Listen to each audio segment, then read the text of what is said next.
it's Jennifer from Flux. In this video, I'm going to show you how to put an easy single crochet border around a square.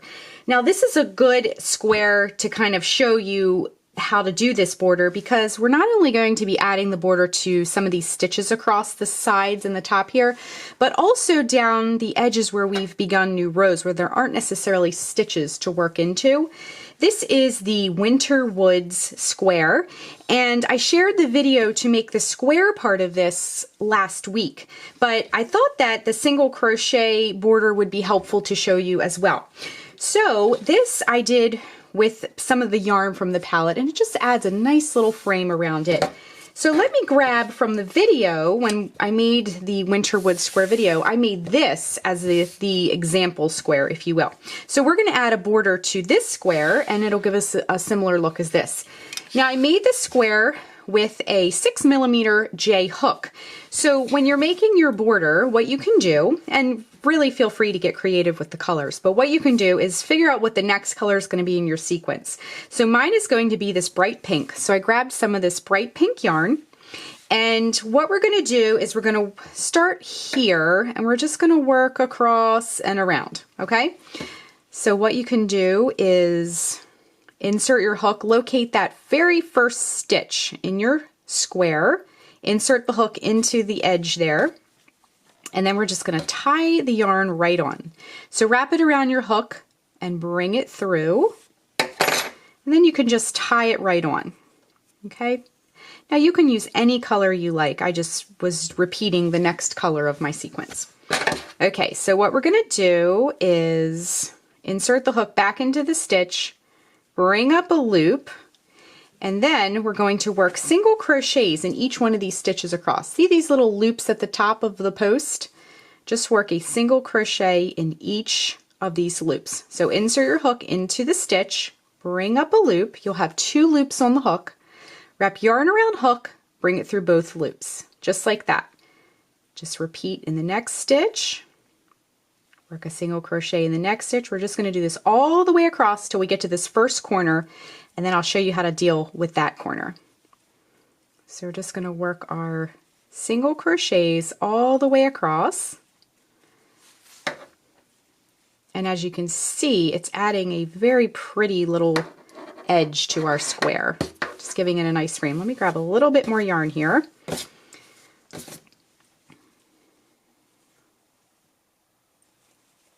Just work those single crochets, and I wanted to show you this. This is a pretty quick border, so I chose to show it to you on this smaller square. But you can really do this on any size square. The one that I showed you over here is a 12-inch square. This one's a lot smaller. You can continue the pattern from the video and make it even into an Afghan. Okay, so we're coming up to the end. We just have one more stitch to work a single crochet into. You can see that nice edge. So now we're at the corner. So go ahead into this space here and work a single crochet right into the space. Chain 1 to kind of help it round around that turn, and then work another single crochet, just like that. And so we just created the corner. Now locate that next stitch that you come to, and work your single crochets all the way down the next side. So if you have stitches all the way around your square, you can just do your border or edge the same way all the way around. But this particular square, like I mentioned before, is a mitered square. So our sides are going to be a little bit different. They're going to start changing in just a moment. So I'm going to show you how to deal with that, because sometimes working, when you're starting a new row, trying to work and put an edging into those kinds of sides, it can be a little bit tricky.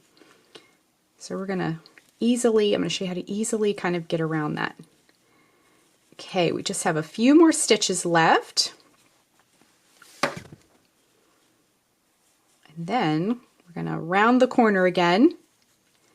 Okay, so now on this side, we don't really have a corner space. We have a turning chain from when we made this square. So right in that topmost turning chain, just work your single crochet, chain 1, single crochet. Same exact application, we're just working it into a different type of area. Okay, now locate that next chain. See that next chain right there? Work a single crochet into that chain, single crochet into that chain. Now I have seen different ways to kind of work the sides of edges like this, but I like to just look for each chain that I find, because usually you'll have your turning chain. You can just locate all of those little loops down the side. So look for each and every chain down the side of it, and that'll ensure that it's nice and even as well. And adding this edge will also give your square not only a frame, but a nice straight stitch. And especially if you're joining it onto another square, like you might be for a blanket or other piece, you can have a nice clean edge of stitches that you can work into to make your joins. So I'm just locating each and every one of those chains from our turning chains all the way down, working those single crochets. Now we're about to come up to another corner. See how we're getting a nice clean edge on that? It's nice and straight across the top. Now I am working really bright yarn into dark yarn, so it does look a little stitchier than if we were working the same color. It tends to blend if you do the same color, but for demonstration purposes I wanted to definitely choose something that had a little contrast. So we have one more little stitch here.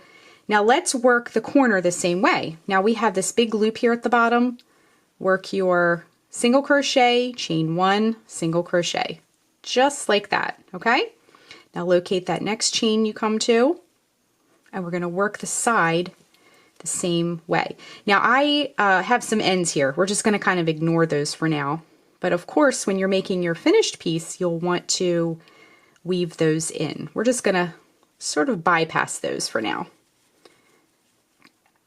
So I'm just locating each one of those chains the same way as we come up around the bottom of this square. They might be a little bit tricky sometimes to locate. You can kind of feel for them. Sometimes I have to feel for stitches that aren't exactly noticeable right off the bat there. Sometimes you have to kind of pull those loops apart a little bit. Again, we're just ignoring those ends. You can weave those in later. Okay, we're almost to the end of our square, and then I'm going to show you how to finish it off to get that border nice and sharp.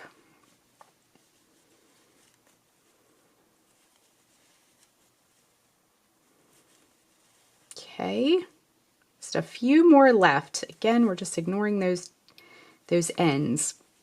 Maybe if we ignore them, they'll weave themselves in.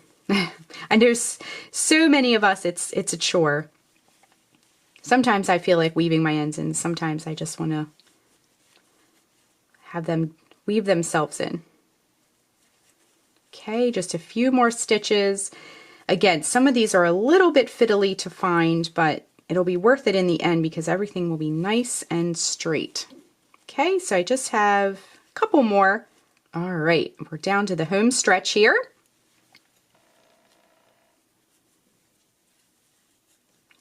Okay, and now we're at another corner here. So just work your single crochet, chain one, single crochet to get that nice corner established. And then what we'll want to do is see where we began with that first chain one. Insert your hook into that loop there. See that loop that it created? Bring up a loop and then slip stitch to close the round, okay? So then what we can do is grab our yarn, or scissors rather, fasten off, pull it tight, and now we have a nice little edge on our square. And like I mentioned before, you know, we'll weave these ends in. I'll just tuck them underneath so you don't have to look at them. But you'll get a nice little frame for your square. And let me grab the other one so we can look at both of these here. You'll get a nice little frame, and I can put a link down below if you want to kind of steam block your piece a little bit. Now, when you're working with acrylic yarn, you have to be careful. So I'll put the link below if you've never done that before. But we have now a nice little frame for our squares. And that's how you add a single crochet edge to both stitches and then along these sides that can be a little trickier. Thanks so much for watching, and be sure and click the subscribe button to get all the latest Fiber Flux video updates. Thanks again!